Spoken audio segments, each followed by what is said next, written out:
The following podcast is intended for people who are intent on growing their business. And welcome to Innovate Marketing, where we are bringing you interviews with the people that are making waves in the world of marketing, branding, and business growth. I'm your host, Shawn P Neal, and we are brought to you by MyPodcast.Media. So if you're a brand and you're considering podcasting or even revamping an existing podcast, make sure you visit MyPodcast.Media. Now we've got a great show for you today, so without further ado, let's get into it.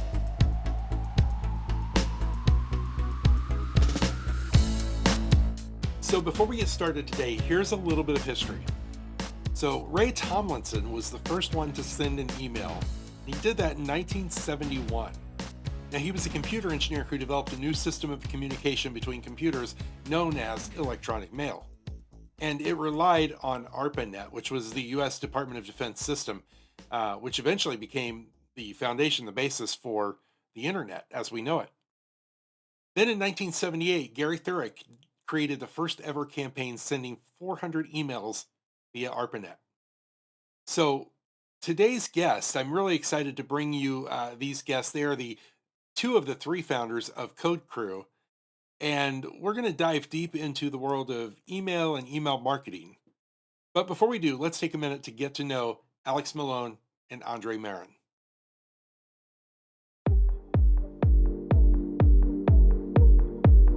Alex Melone and Andrei Marin, co-founders of CodeCrew, are on a mission to harness email marketing for the betterment of the world and the small businesses that drive the real, sustainable, and exciting growth that we can all be proud of. Along with the three co-founders, which includes Alex and Andrei, their team of 40 email experts strives to continue pushing the limits of email's capabilities and its returns for CodeCrew's clients.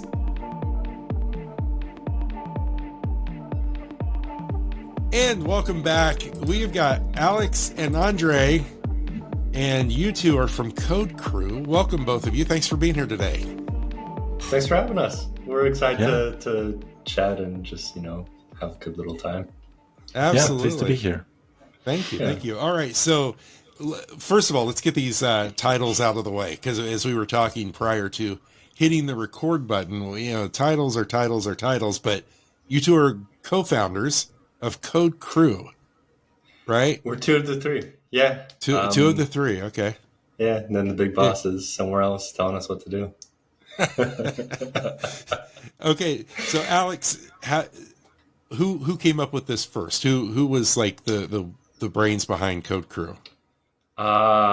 So actually funny you say brains behind CodeCrew, because one thing that actually Andrei and I usually say is if you put us together, we might make one complete brain. So it was a joint deal. We were all just, going back a little bit, we were playing FIFA one day. Andrei was whooping my butt, as always. And then, we just started talking, started thinking, hey, we could go ahead and make this awesome company. We already do this stuff. We already know how it works. We see, room for improvement. And then we said, bada bing, bada boom, let's go ahead and try this out. And here we are almost 5 years later, and, we're kicking it. That's amazing. Now, Andrei, did you, when this whole idea came about, were you like, yeah, let's go for this? Or was it like, wait a minute, what are you talking about? I think it's always terrifying when you're doing it. I was actually co-founding my second business by that time. The first one was enough just to put kind of bread on the table and make sure that we pay the dues at the end of the month, but it didn't blast off as we were all kind of hoping for. Then we kind of, Alex and myself met working for this other bigger agency in the email marketing space. And, to his point, we knew how to do everything that we were planning to do as a company, but there's always that big unknown that you're kind of leaping into. And working a couple of jobs for a while and all of the grind that goes into making sure that you actually set yourself up for success. It's never easy to make that decision, but I think you always need that one bone in your body that is ready to take a wild leap, to have a bit of faith, and hopefully it pans out for the good. Who knows? I love that. Well, and I love, kind of the message behind what you're saying here, because I think, it's kind of the founder story. Am I right that, yeah, and you're both nodding your heads here for those that are listening. It's the founder story is that kind of we take off on this journey, and my experience with it has been it can be very isolating at times. Like, when you think about your family and people who aren't necessarily directly involved with building the business, they can look at you like you're crazy. They can look at you like, I don't understand you. Have you both, either one of you, experienced that kind of, isolation a little bit in your journey in building this? Quite a bit. So actually, COVID has made it so that the entire world now understand what working remotely means and what having a remote team means. Yes. But here at CodeCrew, we kind of made it cool before it became cool for the rest of the world. So we were full remote from the very beginning. So, I mean, being at home, working from home, everybody sees you not leaving the house for the entire day. Everybody kind of starts thinking that you're a loser, kind of wasting your entire day playing video games, FIFA, who knows? But yeah, it's definitely a little bit isolating, making it clear to other folks just how much you're working is even more difficult when you're working from home, because pre-COVID, everybody kind of had that dream to work remotely, and then COVID came and everybody started, pardon my French, but bitching about how hard it is to be at home and work remotely and how much of a grind it can become. So I think that's where it was kind of fun to see how the rest of the world started understanding how tiresome it can be to be locked up in a room and kind of your commute to take a minute and a half from the dorm room to the office and have to start kicking full speed ahead as soon as you wake up, basically, to make sure that you start making progress for the day. Yeah, gosh, I know. And for many years, my office, it was in my home. And when I first started my business, it was located literally at the foot of my bed. Yeah. So that's where my desk was. And I would wake up and I'd raise my head up and I'd look right at my desk. And I'm like, oh, this has got to go. But you're right. People, were like, well, how do you make money? You just sit at home all day. So let's crack this nut open, because CodeCrew obviously, was a natural fit for both of you and your other co-founder there. We don't want to leave that person out. So when you kind of look at where you've started, and you both knew, this email marketing space, to where you are now, what would you say you have seen as some of the biggest changes in this email marketing landscape?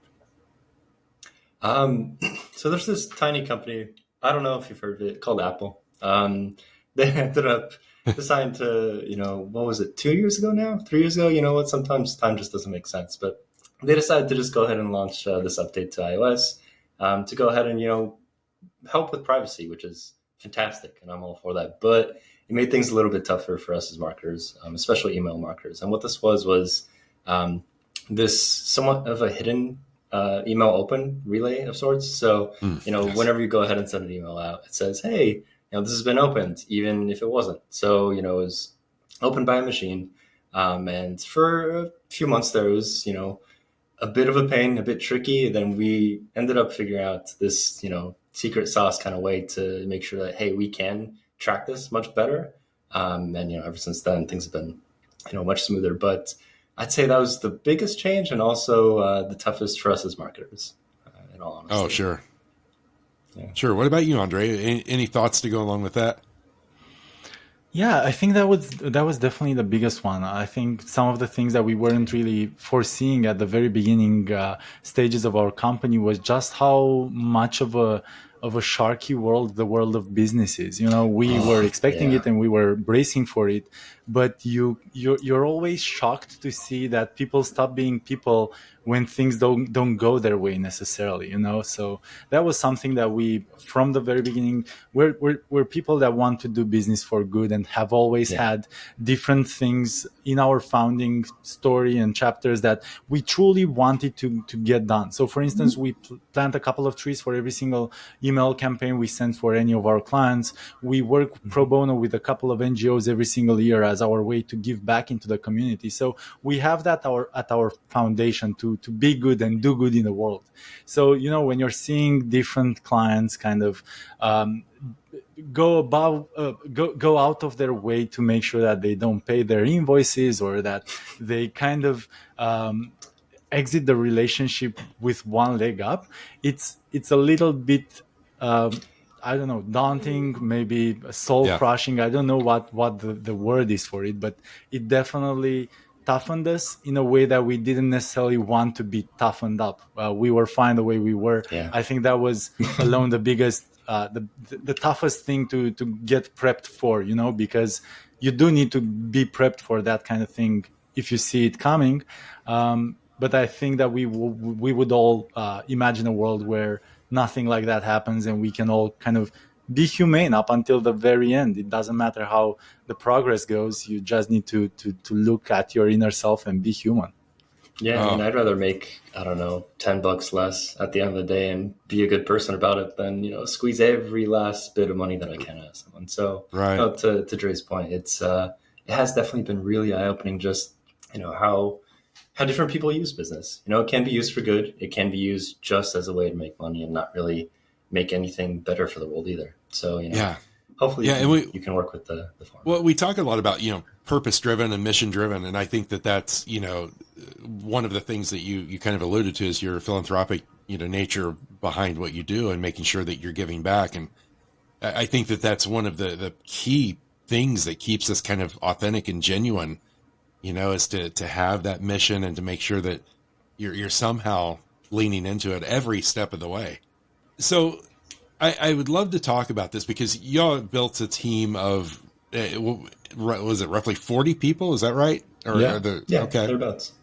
So let's kind of talk about that, because I think, you know, as we talk about scalability and, you know, businesses that are reaching that phase where they're going, okay, you know, my next step is my first big hire. My next step is building this sales team or whatever. Can you kind of allude to what that was like for you both as you went into that and started to scale, and how you took on that challenge? Absolutely. Alex, I'm going to beat you to the curve here because I Yeah, just I have a remembered a feeling you're couple enjoying of this one. things the other day while listening to the podcast, actually to a previous episode. I remembered a couple of things. So when we were very small, I think the beauty of bootstrapping and being a startup is that you get really creative and you get really, really nitty gritty with every single aspect of your business, from things like, for instance, checking your P&L statement at the end of every single month, as well as your bank statement, to make sure that no charges are in there that you kind of forgot about. And lo and behold, you're short $5,000 that you didn't really want to spend in the first place because it was for this subscription that you're not using anymore. That was a big learning very early on, and something that we kept with us for I mean, we even do it up until this very month. Either Alex or myself, every single month, checks the bank statement. All of the probably 300 plus entries, we go through them line by line to make sure that nothing doesn't make sense in there. And then something else, you know, we used to be making a lot of paid internship kind of programs where we were hiring a lot of kiddos to help us with things that we weren't necessarily excited about, and to get a lot of experience on their end as well. And that was actually a really cost efficient way of ours to not only grow the team, but also grow our capacity when we were still a team probably that was, I don't know, 4 or 6 strong at max. So those were some really interesting times. Obviously, with that kind of procedure, you get a lot less professionalism than you would ideally want to show in front of clients. But I think every single company has different stages, and we were able to to get scrappy, to put in the extra work on our end to make sure that those things never actually came across to the client fully. So yeah, those were a couple of things that I just remembered the other day. But man, it's been such a long time. They were almost wiped completely out of memory. That happens. There have been so many things years upon years ago that you just think back on and think, wow, if it would have been a little bit different, either, we would have seen success so much quicker, or the exact opposite. We could have tanked in some cases if, some situations would have panned out differently. So, it's been a fun, interesting journey. And I notice all of our heads are like bouncing yes. I think everybody that's watching or listening to this is having that same nod of the head too. We all get it. So now when we're talking about team building, we're talking about the human factor, and that's where I think this gets really interesting, because a lot of times I don't know that founders necessarily walk into the space thinking, oh great, I'm going to get to manage a whole team of people in a year or two. What were some challenges that you encountered in that space of building the team? And by the way, I'm gonna go at this twofold here. I'm looking for challenges, but on the other side of that, I'm gonna really kind of push you to find out what were some of the secrets that you learned to really getting that team tightened up and attuned. But let's talk about challenges first. What kind of things did you encounter? So since we're fully remote and have been since the beginning, we use a platform, that goes ahead and tracks everyone's time, their work, so we can also get billing down, so we can know about allocation. And one challenge that we actually had pretty early on is some of our team is a little too smart for their own good. We had some people figure out ways to actually somewhat trick the system. So that was definitely a teething pain earlier on. Thankfully, I hope we don't have it anymore. We still check that. But it looks like, the team is much more open about what they're doing. But yeah, that was actually a fun little experience where, folks would, maybe get a little bit behind on work. We'd say, hey, what's going on with this? And then lo and behold, we figure out, hey, this is, set to loop. This is set to repeat. This is artificial. And that became a big challenge. But it also helped us, understand how to manage better as well. We came to the folks, said, hey, listen, we know what's going on. This isn't right.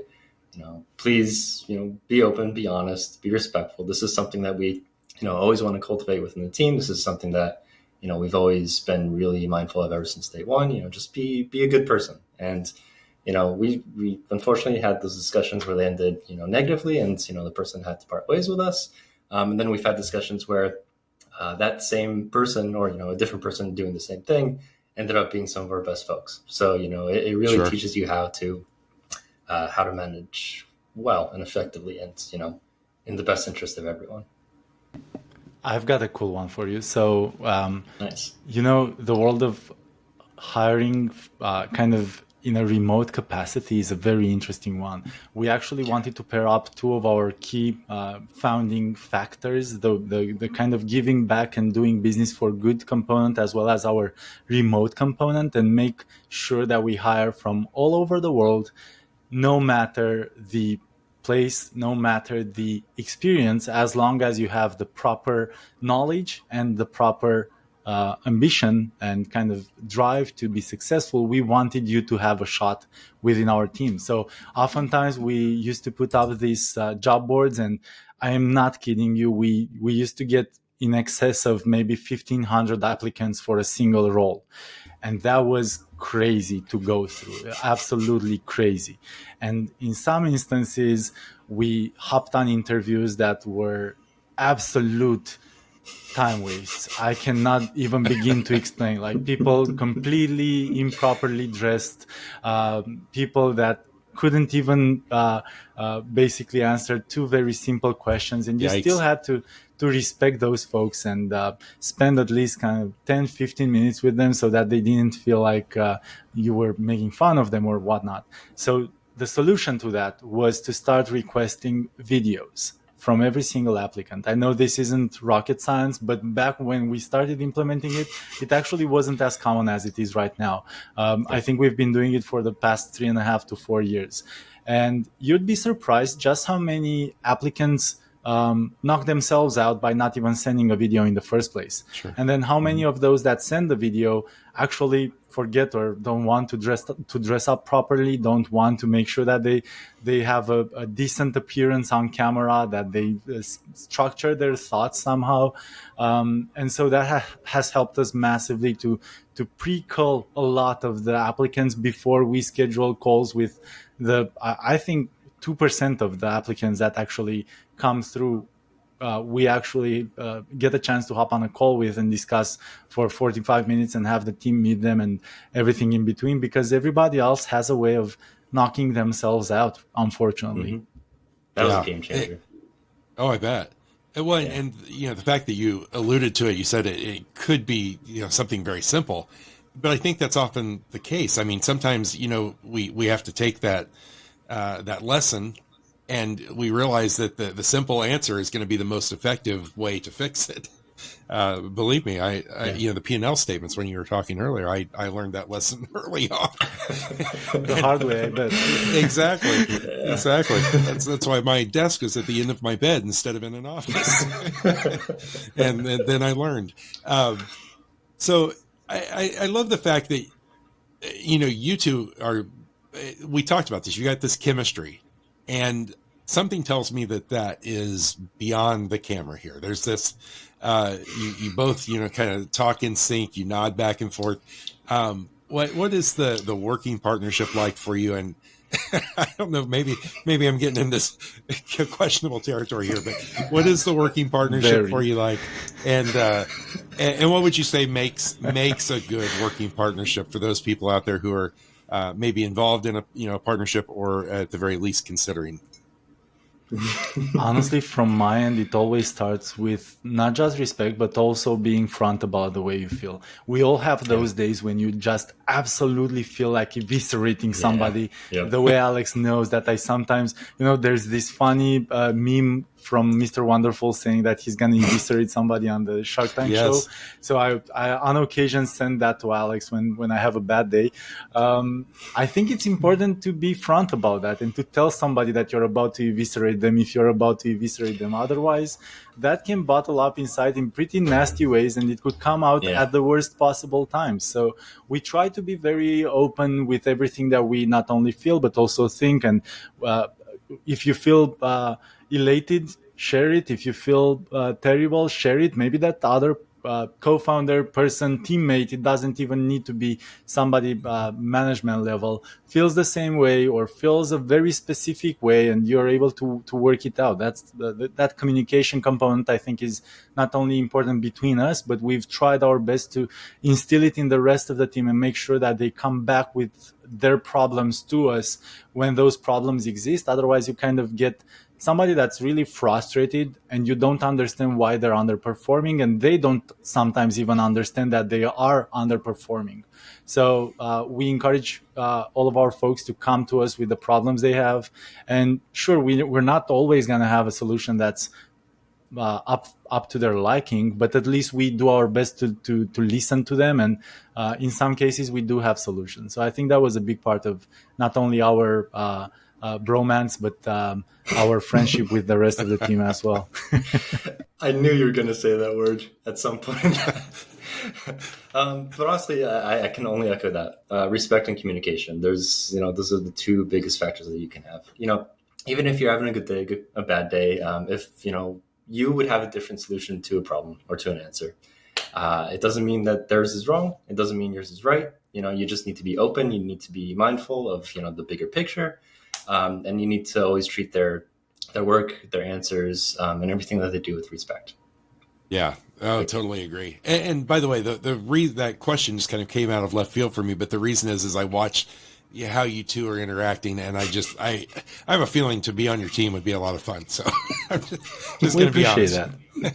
Yeah, really appreciate that. Yeah. So let's kind of look at the marketing strategies that, have worked the best over the past few years for you. A lot of people that are listening right now are, following the trends, and, we're looking at AI and things like that. What kind of things have you utilized in your past with the company, and then what are you seeing moving into the future? Let's start with CodeCrew, and let's talk a little bit about what you all have implemented in your own, and then let's talk about that B2C group as well, because I think that they are listening out there right now and want to know. So Cool. You know what? I'll start with CodeCrew and then I'll throw Alex under the bus with regards to our clients, and we can do both of those. So at CodeCrew, we kind of knew what we were up against. Obviously, we're from the marketing space ourselves, so we knew that we needed to market our team, our company. We started doing a lot of different things from the outset just to see exactly what works and what doesn't. We tried a lot of social media and it didn't necessarily take off for us. We did a PPC on Google AdSense from the beginning pretty much, and we started honing on what would work.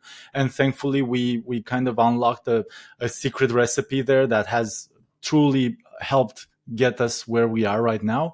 Referral marketing was really important to us as well. And then something else that we did from basically the word go was that we were pretty focused on SEO, and SEO never stopped being one of our focuses, because a lot of our clients that we talk to that sometimes take an interest into SEO don't really understand that SEO is not something that you wake up today and want to fix for next week. It's something that you literally spend years on trying to get somewhere, and sometimes don't, unfortunately. So we knew that. We from the very beginning started optimizing our website, starting blogging, started doing all sorts of different things, guest posting and a lot of other things, to make sure that we are slowly but surely building up our reputation. And you know what? It took us probably 3.5 to 4 years to actually start ranking, because it's a very competitive space, the one that we're on. We're not just competing with similar agencies, we're also competing with actual ESPs that have the same keywords, tackle the same blog post topics, and so on and so forth. So it's a very competitive space. We focused quite heavily on that. And last but not least, something else that worked pretty decently was our focus on getting client testimonials, both in writing as well as in videos. Those have been truly transformational for us as a B2B client model. It's really important to make sure that people get a chance to listen to how good you are from your clients, not just from yourself, because I think it carries a lot more value when things are built that way. Especially as marketers, if we have any clients come in the door, I guess leads at that point in time, and they see, all this fantastic marketing material from us, they expect it. If they see it from our clients, it means just so much more. So, it's definitely a big factor to have just that human aspect, seeing what people who have worked with us say and think and feel. And I feel like, to Dre's point, that's been huge for us. And you know what, Alex? I just remembered again from the deep corners of my brain. Shawn, we used to have this competitive pricing model way back at the very beginning of our company. We used to actually promise leads and go with the promise that we made, although it hurt pretty bad on a couple of occasions. Yeah. That unless we were able to bring them a net positive ROI on our services, we would work for free for 6 months. So we actually ended up working for free for a couple of clients, and that was not fun, but it actually helped us gain some market share, because way early on, obviously, some of the leads that were coming in the door were basically asking us, why would I choose you guys? You have no track record, versus these other guys who have been crushing it for ABCD companies for such a long time. So we had to come up with something, and that was the angle that has actually worked for us. I think we had that for the first year and a half, and once we had a couple of successful case studies, we were actually able to offset that completely and focus more on the crushing results that we had for clients that had already worked with us. Yeah, having the skin of the game matters so much. And actually to this day, whenever we see, agencies or folks in, some other part of the marketing world reaching out to us, if they have a guarantee like that, it makes us look back to our own times when we were young and scrappy. Well, I guess young, we're still pretty scrappy. And, it definitely makes us see and feel like, hey, these people really are invested in us. And that matters quite a lot. Yeah, and Yeah. I think that I can relate so much to that, because I think that there is a lot to be said for somebody who. Let me pause that, because I started my career as a business owner doing kind of that same thing. It was like, just let me work for you for free. I'll prove that I can do what I say I can do. I had no, like you, I had no reputation in the field. Nobody cared. So I appreciate that. Alex, tell me a little bit about that B2C. Like, what are your customers seeing nowadays? And if you can touch a little bit on that, everybody wants to know about AI and how it's relating to email marketing.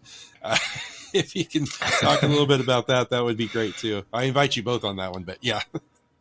AI is such a funny one. I feel like I've heard that term more this year than I've heard my wife say "I love you." I don't know what that says, but I mean, I just hear it so much. No, she says it all the time. We're doing well. But yeah, AI is a really fun one, and actually, to make it even more fun, we have a client who's in that space, and so we get to actually see firsthand, what's going on, how it's evolving, and it's an exciting space, an exciting time for it. But that being said, as far as it goes for email, at the current moment, I think it's still in its infancy to a degree that it's not entirely usable. It's getting better by the day. I mean, it's just accelerating at a rapid pace that by the time this episode comes out, I might be, wrong entirely. But yeah, it's just fascinating. I think that where it's used most at the current point in time by our clients who, want to give it a go and are just excited to get on that train is with copy. But that being said, I'd say that that's maybe one of the places not to focus it for now. So we actually have an entire copywriting team, and we always have fun. We love testing everything that we do. And one thing that we've done is testing AI generated copy versus our team's copy. I mean, even when you just look at it side by side, our team just demolishes what AI can do for now. Yes. Again, it might be able to beat our team, I don't know, a year from now, but with the current status of AI, I don't think it's quite there yet. It's still in the learning phase. So yeah, that's going to be a lot of fun. I'm sure we'll leverage it more and more over the years, just to stay relevant, stay up to date, and stay ahead. But for the time being, I really think that just that personal touch of the human aspect can't really be replaced by a computer so far. Yeah, absolutely. Yeah. And then as far as our clients, how, we go ahead and make sure that, we're always getting ahead, always doing as best as by them as we can. Going back a little bit, testing is in every single thing that we do, whether it be copy, design, literally anything that you can test, do it. The more data that you have that's first party to that specific client, the better it'll be. We do stay up to date with industry trends. But that being said, those are just large trends involving, companies that are as small as the smallest of companies up to the biggest brands out there. So, every single time that you can test something, do it, because you'll gain much better insights than if you just, read industry magazines, I'd say. Absolutely. So as we kind of wind down our time, I'd love to just get a little glimpse, and I know you may have touched on it a little bit, Alex, but a little glimpse into the future.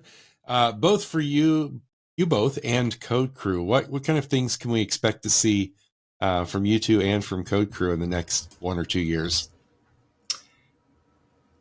We have a lot of funny sayings here, and one that we've had since day one is, I don't know if anyone listening remembers Pinky and the Brain, or if they're in that age bracket. Yeah. But yeah. What's the plan? It's to take over the world. I don't know if we're going to be doing that with the email marketing, but we want to grow, of course. What business doesn't? But we also want to stay boutique enough to make sure that we're still able to provide direct value to our clients. Just the two of us, first off, and actually treat every single thing that we do with a white glove. So I'd say that's for CodeCrew. For us, I mean, we both have the bug. We're probably going to start 20 different businesses by the time you talk to us next. I don't know about 20, but you always have to be moving forward in life, however that comes out. So we'll see, really. Who knows? Exciting times ahead. Yeah, a couple of things that Alex left out there were the fact that we are working on a couple of different verticals already. So we actually have been started working on something very funnily we call Tinder for Brands. which is basically our way of putting different brands together and helping them both grow in terms of their email subscriber base and addressable market.